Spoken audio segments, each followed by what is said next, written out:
মোহাম্মদ মিন্টু শেখ আমার স্বামী।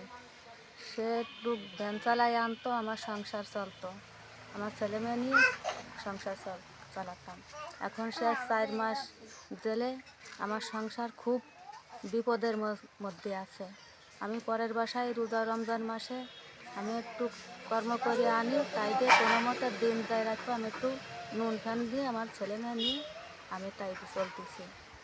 এখন আমার কি পরিস্থিতি, টাকার অবস্থা, তার এই 4 মাসের মধ্যে এখনও তার কোনো খোঁজ খবর আমরা নিতে পারতেছি না।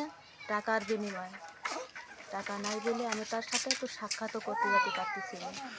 উকিল আমি রাখতে পারি না, আমার সেই সামর্থ্য নাই। আমি এই জন্যই আমি কোনো উকিল ধরতে পারি নাই, আমি ধরি নাই।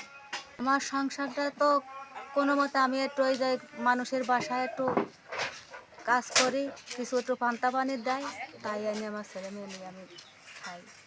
এখন বিষয়ে আমার স্বামীরে তারে মুক্তি দিতে হবে। কোনভাবে আপনারা দেবেন আমি, আমার কোনো তৈফিক না, আমি এগুলো জানি না। আপনার উপর সব আমার 2টো ছেলে মেয়ে।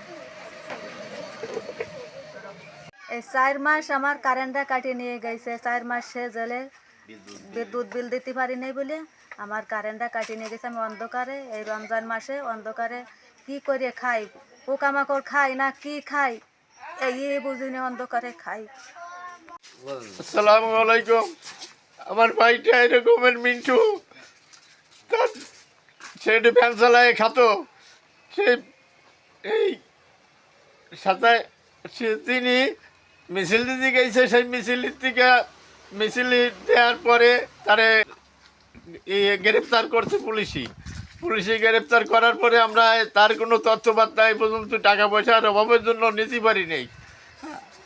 সে যেভাবে গেছে সেইভাবেই রয়েছে। এখন আমরা তো পারতেছি না, এই যে মামলায় পড়ছে, এই মামলা তো আমরা জামিন দিয়ে পারতেছি না। এই জন্য আপনাকে কাছে আমরা সাহায্য চাই।